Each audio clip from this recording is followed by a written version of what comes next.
Welcome everyone. Welcome to this really interesting webinar. We're going to be looking at, I'm assuming this is that you've been trading for a while, that you're learning the skill sets, and what you're doing is saying, how do I really become a student of trading? How do I move to the next level? That's what we're going to be looking at. And just a couple quickie things. This is a small group, so I probably will be able to entertain a few questions as we go along. Generally, I retain questions toward the end and answer them, but this is a fairly small group, so if you have a question, type it in and let's see if I can just work it in, okay? That works. So what I want to do is also thank Thomas Barman of NeverLossTrading. This is from his group and stuff like that. We're exchanging stuff, and if you are a client of his or working with him, he has an incredibly superb system of comprehensive trading that I have never seen anything like it, and I can appreciate why you appreciate it. Meanwhile, let's take a look at this thing. Here's the assumption that I like to make with the people who are interested in listening to me and seeing if I have something that they need. The first thing is, I'm assuming you know how to trade. I'm assuming that when you trade in simulation, that you can in fact make pay for profits. Out of there, I know that you know how to trade. And the question becomes, if you know how to trade, why is it that you continue to struggle when you're trading live? Okay? The one thing I know about traders is that hard work is not the problem. Know-how is not the problem. And my real question to you is, do you know what the problem is? Because ultimately what you do is you come to a moment where you realize that everybody, the first gate in trading is you have to learn skills.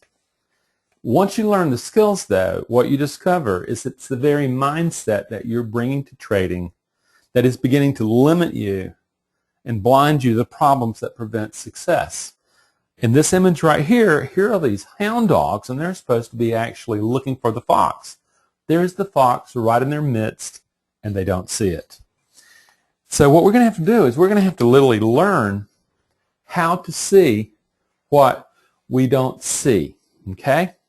First thing is what traders do. Retail traders in particular, professional traders, a proprietary trader goes through a very different process. They know they have to really change the way they think, the way they perceive, or they're not going to make it. It's a much more driven situation. Retail traders are coming in with a mindset that has maybe produced success in some areas, and what they say is, I'm going to conquer my performance problems by defining the problem out there. It's in the methodology. It's in the teacher. It's in the indicator. It's in the signals. It's in this. It's in that. It's all the way. The truth is from my standpoint, what I've learned, this is a mentality. It's just simply emotional avoidance. And it's masquerading as rational thinking. And what I would actually say, it's self-deception by reason. I know plenty of people who say, well, golly, you just leave your emotions at the door. What you will learn a little later is that's just simply not reality. Okay? So we're getting there, and then we go, well, the truth is your brain and your mind are constructed to avoid uncertainty. The very thing that you're doing in trading is attempting to manage uncertainty. And we have an enormous bias to be right. And like this matador right here, believing in his machoism is so powerful that he will defy the bull. I know plenty of people who do that, okay? The truth is this strategy can work, okay? And you can maintain it for as long as you want, but when you get into trading, a lot of the success formulas, the tough guy, the pushing, the urgency to act and move, that works in a lot of the other domains. It's probably a perfectly good mind you had and applied to in another domain. However, when you brought that very mind into trading, what do you discover? Trading will expose the flaws, okay? And when the flaws are exposed, okay, the truth is are you listening? Okay? You can maintain trading in your own mind and deciding it's going to happen this way and I'm going to learn the tricks out there. I'm going to find the Holy Grail. You can do that for as long as you have capital or time. But at some moment, the capital starts really squeezing and the clock's ticking. And you have to decide, do I really want to become a trader? Do I really want to do what it takes to become a trader? Okay? And the key is most of us simply resist. We resist, we resist, we resist. And what happens with me is I get a lot of calls, I get a lot of emails from traders who say, Randy, I have finally really discovered that, I wish I had listened to you years ago. I've blown up, God knows how much money, and, it's something I wish I'd only recognized this. Only then, when they're blown out of their blindness, hurting, this assuming that problem can be solved out there, and they realize that, oh my God, the ignorance that I forced upon myself, Einstein knew about all the time. Problems cannot be solved by the same level of thinking that created them. Okay? You just can't push harder against the wall in trading. You have to think differently. Otherwise, what happens, you do that and you stay a bull in the china shop. Okay? And you never accept that you yourself are the problem. If you know how to trade, there comes a moment where methodology has to beat mind. And that is what drives, the mind is what drives that methodology. It's what drives trading. And what you're doing every day when you're looking at your trading account, you are looking at a barometer, a black and white barometer of how successful the beliefs that you hold and are projecting on the markets are actually doing out there in the market. Most people discover they're highly ineffective. And if you stay there, and if you stay that it's rational, you're going to stay rational. And the truth is most people destroy their capital. Most people come to the moment where they realize they just can't go on like this and they have to go get a job. It's at that moment, at some moment, hopefully at some moment where there has been enough pain that you wake up and you say, this just can't go on. There's something about what I'm doing isn't right. And I see it all the time. I see myself. I can put good days together, good weeks together. I have the same problem consistently over and over again, and pushing against it isn't working. And you have to say, yes, it's really the time to change. And one of the first things that you really discover is this, is the aspiring trader has to realize that he is unconsciously writing his own performance script that limits him. It's not the markets. It's not by somebody else's plan. It's all happening in the 6 inches between the ears. And the trader begins to recognize this, that just like in professional golf, everybody on the circuit can putt. Everybody on the circuit can drive. But there's a difference between the championship golfers and the ones just on the tour. They've learned how to operate under pressure. Okay? They have a very different script. Initially, though, you have to recognize that you are the problem. It's not out there. The problem's not out there. And you're also the solution. Once you come to that big, huge aha moment and are willing to do something about it, I mean, understand, I get a lot of people who say, yeah, Randy, I really get it. I am the problem. And you know something, as soon as I start making money, I'm going to start working with you. Or as soon as some good things happen, I'm going to start working with you. And what you hear is all they're doing is they're saying, I'm going to continue doing the same thing that keeps the drawdown going. And by the time they finally decide, I really wish I had started really doing something about self-development, the capital they had to be able to invest in their education, particularly the self-development education, is gone. They squandered it by thinking the problem's out there. But here you're going, okay, now let me find the gaps that are actually sabotaging my trading performance. Okay? The very first The very first thing is this assumption that we're rational and that markets are rational. In economics, you learn that, in a market, sooner or later, what happens is people are going to make decisions based on rationalism. No, they don't. We are not rational beings. You are an emotional being. And as soon as you get that, is where you begin to recognize is that you have been directing and trying to defend yourself from the saber-toothed tiger outside. What happens is by doing that, what you're not seeing is the dragon swallowing you. Okay? And that's done by believing that you are separate from your platform and your methodology. Okay?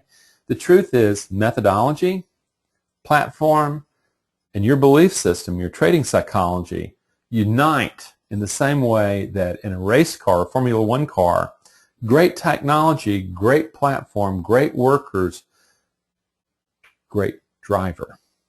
They work together to produce the performance. That's what we're looking for. Brain, mind, emotion, and mind are inseparable. Believing that they're separate keeps you stuck in a particular level of performance. It's not going to work. And furthermore, what it's going to do, denying that you're an emotional being is, in fact, emotion is the 800-pound gorilla. It's called your amygdala, okay, that you ignore at your own peril. The notion that you can say is, I'm just going to leave my emotions at the door, is enormously, that's some of the pop psychology of traders, and it doesn't work. You don't see it working. The truth is there is no such thing as freedom of emotion. I'm sorry. There is no such thing. There is no way that you will ever have no emotion. There is freedom of emotion, though. Instead of ignoring the 800-pound gorilla, you learn to tame it. You learn to conquer it, to manage it, not by brute force, but really by compassion. Then you begin to become really a designer of the emotional states that you're actually bringing to the performance of mind, because what you discover is that all mind is emotional state dependent. Everything you think depends on the emotional state. If you don't believe me, if you have problems like with entry point moments and you freeze on the trigger and stuff like that, it seems rational, it seems logical right then and there. You think, but you're thinking from fear and it freezes you. If you have problems in the management of a trade, what I want you to notice is the thinking follows the emotional state. Okay? That's what you need to get. You need to become manager of that, because what you discover is that all thinking, all perception is emotional state dependent. And the glitch is that your brain is designed to seek danger outside of the self and avoid it. Okay? That's just the way the brain is, and what happens is it just has its hands full in trading, because the truth is also what happens is that your brain does not distinguish uncertainty, ambiguity, confusion, and fear. To it, the moment that uncertainty, ambiguity happens, it produces confusion. And most traders have to acknowledge the truth is most of the time they're fairly confused because everything's ambiguous. If you don't have a mind built for probability, it automatically triggers to fear. And there you go. Okay? Then the emotional state determines the mind. Okay? Suddenly the mind that you trade with emerges, okay, from those emotions. Okay? And there you are. You're trading it. And fear produces a trade not to lose mind. Okay? If you already have trepidation, dread, when you walk into your trade room, you're already cooked. Okay? Euphoria, by the way, when you start putting really good things together and you start feeling really good, hey man, look at me. To the advanced trader is far more dangerous than fear, because what euphoria does is it generates an emotional state whose feeling makes you believe with certainty that the good times are going to roll on to forever, and you're going to start minimizing risk. That's what happened to the whale of J.P. Morgan, who evaporated $2 billion. So this is the key. And you go, wow, I need to start really managing all this. The very first thing is you have to start looking at arousal, which is shown on the left-hand side. Arousal is really great in really physical sports where you want to get keyed up.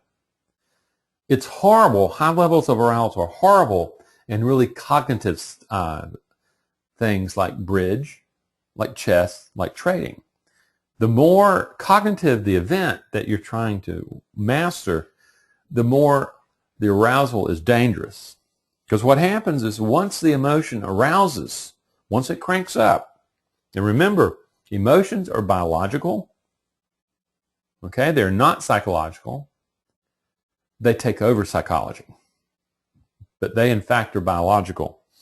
If suddenly, out of the arousal, if you don't interrupt it there, comes the feeling state. The feeling state is not touchy-feeling.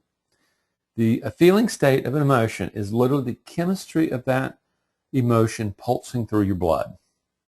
It's your heart moving like this. It's when you accelerate and suddenly your brain, your mind are cooked. You're no longer capable of trading effectively if you don't know how to manage the mind. So what we have is we have a very primitive emotional circuitry built around stress. And remember, stress simply means meeting the challenges of life, meeting the uncertainties of life, not knowing what the outcome is going to be. Sounds like trading, doesn't it? Well, if you're trading, okay, what I want you to recognize, there is very primitive circuits that exist within the social brain of humans. They're seeking, fear, anger, care, lust, panic, and play. And by the way, just to let you know, lust on a biological level may be about mating and procreation, but lust on a cognitive level, like in trading, is that urgency to enter a trade, that urgency to become greedy and want more. That's lust, okay? So you're looking at it and you're going, what I want you to notice, this is like a stress response, okay, and these are the primitive circuits. What I want you to notice that there is not a rational circuit here. So first, all experience is fed through these circuits, period. It's not optional. If you do not know how to manage them, and you don't manage them by pretending they're not there, that's how you get the 800-pound gorilla to come into your mind. You manage them by calming them down so they don't hijack mind. Okay? And how do you do that? You start by simply recognizing this, is that what we have to do is literally in the self-development of the trading mind starts with emotional regulation. You're going to have to be able to take the emotional barometer, instead of wishing it's not going to happen, is actually acknowledging, oh yeah, if I'm going to be dealing with uncertainty, I know that there's going to be triggering. That's just simply brain. And unfortunately, it's also got built into your psychology. And what we're going to have to do is we're going to say we need to be able to manage that so that it doesn't hijack mind. Okay? And not ignoring the 800-pound gorilla, I hope you folks have been trading long enough to realize that that's a myth to think you can leave your emotions at the door. You do not have freedom from emotion. You can have freedom of emotion, though, okay?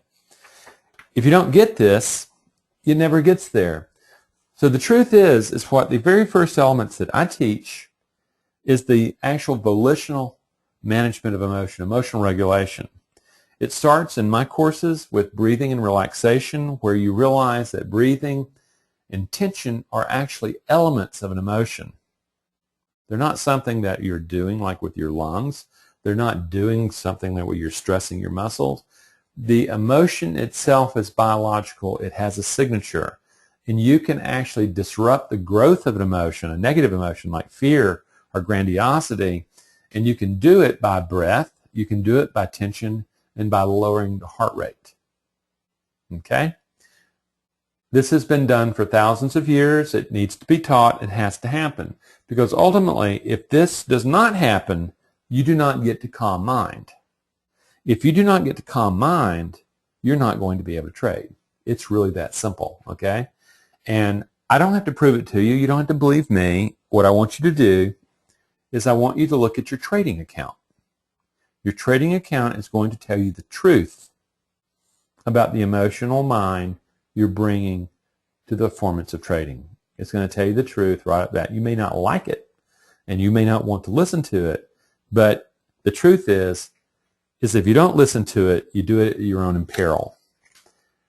And what you get is once that's done, you have a calm mind, and you start realizing that this is a transformational moment. And you begin in mindfulness to be able to recognize that your awareness exists outside of beliefs and thoughts. And you begin to go, wow, these beliefs have been running around in my head for a long time. I'm just recognizing they're different than who I am. And what you discover is those beliefs that are exposed. And I'm not talking about the beliefs that you say you believe. I'm talking about the beliefs that are demonstrated by the results in your trading account. That's the only truth meter here. The rest is self-deception, okay? And the truth is your beliefs are killing you. And if you don't believe me, look at your trading account, okay?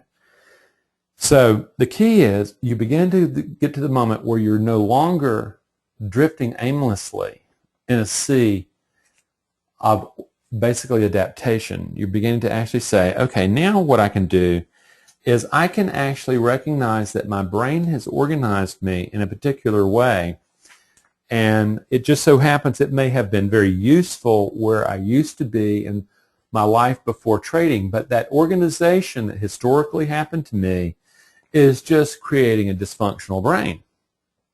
Every person I've ever worked with, when they produce observation, they produce mindfulness, the first time they start looking in at the mind, what they realize is it's a mess.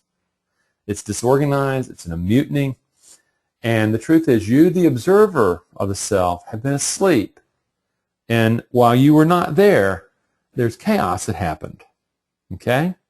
The truth is your brain is a community of rival programs that actually organized you. And it has an enormous bias to keep you organized in the way that survived in the first place. That's from your family of origin and your culture and about the need to be right. Okay? And not making a mistake. The mind is where these programs are given voice. Okay? The mind literally becomes the committee of the self. And if you don't believe there's various voices in the mind, I want you to hear yourself beat yourself up. When you're beating yourself up, there's two people talking. You know, you're hearing this critical judging person, and you're also hearing this, oh my God, oh my God, oh my God. And out of there, you're beginning to go, wow, there's a lot of forces going on inside the mind that I don't know about, and my ignorance of the mind, of myself, is absolutely killing me as a trader. And what you'll discover is the committee of the mind is really composed, it's just like life. It's a fractal of life.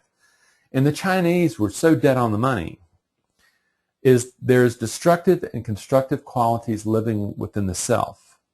If you ignore the destructive qualities, you give them an open door.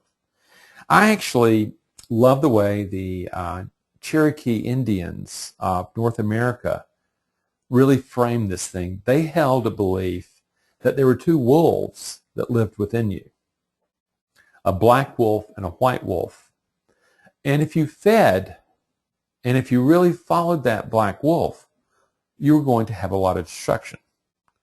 If you followed the white wolf, your life was going to be pretty darn good. You were going to have a meaningful life. And the one that won, okay, between these destructive and constructive qualities was the one that you fed. Do you see the ownership there? Do you see the self-responsibility that you have to take about what parts of the self you are growing? And what we're saying is the mind that got grown while you weren't watching is not going to be the mind that's going to produce success in trading. You're feeding the wrong parts of the brain. What we're looking to do is to feed the other parts, the healthy parts, and bring them into being. And what we want to do is we're going to have to say the very first thing is you start observing. Once you can observe, you start observing this ancient historical internal dialogue, and you discover there's an inner critic living within you. You know, the one that beats you up, the one that says, "Are you sure? Are you sure? You know, you'll never do that. Who said you could trade?" And then there's this really scared, fearful, childlike part of the self that, of course, what you do in Jungian archetypal work, we call that the orphan. And, of course, you're trying to shove that orphan away and to shut him up. And if you do that, what he is he's your amygdala, and he turns into the 800-pound gorilla. This is how smart you are. And I don't mean to point it out personally to you. This is just simply the human condition. Waking up and beginning to see it, you begin to realize that trading is the human condition on steroids. The difference between trading and regular life is the speed. You can get away with self-deception for long periods of time in your regular life. You can lie to yourself, you can lie to others, you can just have a good old time. You can even believe those lies. Sooner or later they catch up with you and create, feeding what the bad wolf would do. However, on the other hand, if you begin to say, well, you know something? If I look at this and realize I've been feeding the wrong part, how do I start doing? How do I start, instead of ignoring and shutting up this vulnerable part of myself, how do I tend to it in a way that allows it to begin to have confidence in me so that it doesn't turn into the 800-pound gorilla? This is the powerful thing. Because most people stay in this unobserved, blind, internal struggle, okay? And it shows up in all your trading decisions. And it shows up in particular in the heat of the moment. It doesn't show when risk isn't there. It shows when risk is there, when the threat of capital loss is real, when you know that you're laying down stuff and there is not certainty. There's probability on your side, but not certainty, okay? So the key is the more you resist really organizing this mind to be able to work with probability, the more power you give what I would call the dark side of the force to blow you up in critical moments. Now, we have discussed this orphan nature and this inner critic nature, and that comes stock, and that's what everybody ignores. What lives within you also, and remember, I talked about the brain being a community of rival programs. These are programs. The judging and criticism of the inner critic is a program that lives in your brain. The orphan, the fear of grandiosity that you have, the impulse trading for grandiosity, the fear-based trading for fear, these are programs, fear programs in the brain. In the same way, you have programs of discipline, okay, that shows up symbolically, say like a Abraham Lincoln, that is able to maintain order under pressure. It's real. It's a program. It's in the circuitry. You also have courage as a program that allows you to face what you don't want to face. That's called warrior. Okay? You also have self-compassion, self-soothing, that allows you to calm the fear of your orphan nature. When you calm that fear, and when the warrior part of you protects against the inner critic, and the structure now is sitting there, this allows the impartiality of a part called sage to actually do your trading. That's the one that follows the rules. That's the one who knows how to produce a trading plan. That's the one that makes successful trading. Okay? They're all called archetypes, but the archetype actually are manifestations of the emotional programs burned into your DNA. And the key is how do you get to those? And it just so happens I have a methodology that allows you to learn how to produce this, and you start building a mind, okay, around these much more powerful, empowered parts of the self rather than the historical, fearful parts of the self, okay? There, what happens is you build that mind, And the truth is, the internal struggle, the uncertainty, the way you have to manage uncertainty and the challenge of that doesn't go away. Okay? There will always be struggle, but suffering is optional. Suddenly, you have a mind rebuilt. Suddenly, instead of the old mind that was built around fear, you have a mind built around disciplined impartiality, ruler and sage. Okay? And you've built the other parts of the self so that they can maintain integrity under the heat of the moment. Okay? But that's not really just enough. In my programming, what I do, this has to become intentional. In the same way that you will see a great baseball hitter develop almost a superstitious ritual that allows him to get into the mind to hit the 100-mile-an-hour fastball, you also have to learn a ritual, a process that allows you to get into trader's mind. Okay? When you look at a great baseball hitter, yeah, he's watching the film of other pitchers. He's looking for the tendencies. He's doing all that. But you also see him working on the on-deck circle, preparing the mind. So he's got a mind. He's prepared. He's in that probability-based mind, okay, that for him, 3 out of 10 times looks pretty darn good. Gets him to the Hall of Fame. Hopefully you're better than that, okay? Now, when he gets into the batter's box, he has an abbreviated way of maintaining that mind. What I want you to see is how intentional he is about the mind he's bringing to performance, okay? Ultimately, this is what you get, is that traders have to let go of control of outcome. That was an illusion anyway. Okay? What traders can have is control of the mind that produces performance, your execution. That's what you can control. If you do that, your methodology delivers the goods. It allows you to produce in real live trading what you've been able to produce only in paper trading. So there you go. So you see this and you go, wow. The real key for me is, do you choose to hope that something's going to happen? Like these guys who say, yeah, Randy, when I get on a winning streak and get some money, I'm going to come see you because I know that it's important.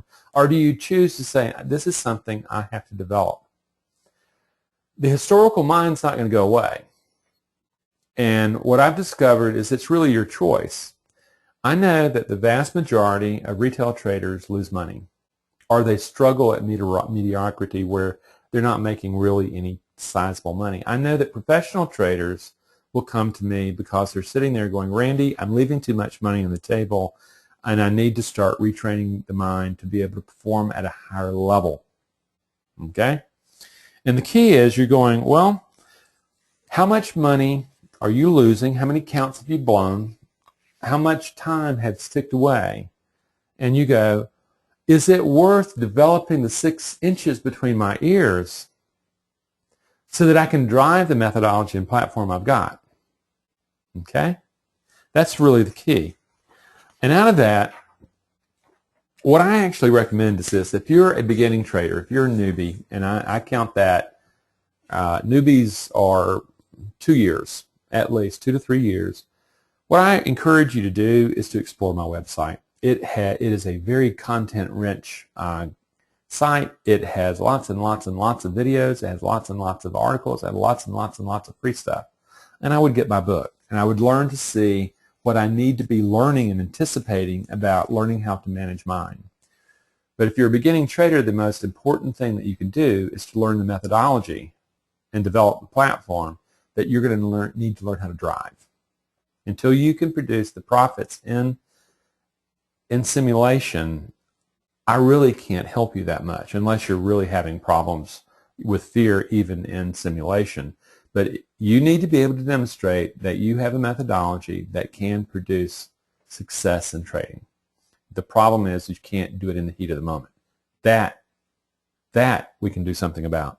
If you've been trading for a while, okay, if you're serious, okay, what I encourage you to do is consider a group course or individual course. You can go to the website. It has long, it really discusses them a lot. And again, though, It starts really with reading the book. You know, if you read the book, I invite you to get a free consult with me if you're looking at and saying, you know something, I really need to do something about the mind that I'm bringing to trading. I know that that's the missing piece. I've done everything else. I've bashed my head up because everything else, I've got plenty bloody. I know that it's mine I need to work with. And what happens is your hour with me, if you've been reading the book, is a lot more valuable to you. Yeah, you get a lot more out of the interview. You see that you're not alone, and you see how other people have done this. Okay? The real key, though, is that you really have to be in a place where you're ready to change. If you're not ready to change, I really can't help you. I wish you really well, but the truth is there's numbers of people who really are looking for the difference and about how do I go about doing it. I'm interested in those people, okay? And I'm not interested in trying to talk somebody into whether or not they need to produce self-development. If you haven't figured that out by the pain that you've endured in your trading, then I'm certainly not going to be able to convince you of that. But what I would encourage is this. We have a group course coming up in April, and it's really the course that a lot of people say that, Randy, this is the best value that you have. You know, it's cheap enough that a lot of people can afford it. Okay, and what it does is it teaches in a group setting by webinar, and it's 10 weeks long with 5 group sessions. And what you do is you get access to access to our virtual classroom that teaches where all the skills are. And what you do is you learn the skills and you start applying them to your trading. And in the group sessions, what we're doing is we're going over those skills developments. And toward the end, what's really powerful about this course is that you actually develop a written psychological plan that you blend into your method plan. And it really is something else, because all of a sudden you get all these pieces together.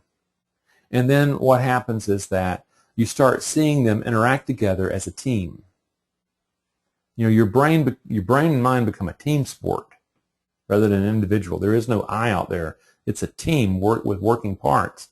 And this group course really delivers that. It really allows you to learn all the skills necessary to organize the mind for success in trading. And then there's also my individual course. That course is for people who are very serious about trading. They generally have assets behind them. They may not be trading with that large of account, but they have assets. As soon as they see that they can actually grow their asset base rather than drain it down, that's what they're waiting for. They're learning how to do that. And most traders will acknowledge that $3,500 of the course pales into comparison to what they've already spent, what they've already lost, or what they've lost on the table. And you begin to look at it that way. So I encourage you to look at either of those, or if you're just kicking tires, start with the book, take a look at the website. And you know, ultimately what you're doing is you're saying, do I really need to produce self-development? How do I go about really changing me? As Gandhi said, become the change you want to see. And that's what my work does. It's not going to give you a bunch of techniques. Ultimately, you're going to learn skills, and you're going to have tools, and you're going to learn how to work on yourself to produce the mind that trades. Okay? I want to thank you for your time. Okay? And at this particular time, if you have questions, I will be happy to answer them. Just type them in, and I'll read them off, and we'll discuss them, and we'll talk through stuff. And I'm waiting for those if you have them. And what I'll do is I'll just simply, until I see them, I would just simply say, you know, look, guys, the group course registration starts April 6th through April 6th. The course begins April 10. We always have late people after the 6th. It works. It's something where I'm really encouraging you to make a decision about your career. Everybody produces self-development to produce a career. They have to build the mind, they have to build the skills, and it just so happens this one's an unavoidable one. So I want to thank you for your time, okay? And I want to thank Thomas Barman. He's one of the better trainers that you'll ever get around, and his system is enormously comprehensive. So, friends, I don't see any questions, so I guess I have answered everything. So I wish you a prosperous life. Wait, we have a question. Okay, this is David. Off to get the book. We'll be joining the group course. Looking forward to this. Yeah, David, like I said, it's get the book. It is, most people, what they recognize is that they've never read a book quite like this, and that it's actually written from the perspective of the struggling trader. And it's like at first what you're seeing is a bunch of guys drowning, and then they're learning how to swim as they drown, and they come out on the other end. It's really great stuff. So I want to thank you. And are there any other questions, Doris? Okay, we don't see any. So friends, I really do wish you a prosperous life, and I wish that however you plan on producing that prosperity, I hope you find it. And if I can be part of that way, then even better, okay? So good night. Have a great day. Have a great life. And may your trading tomorrow be wonderful. Take care.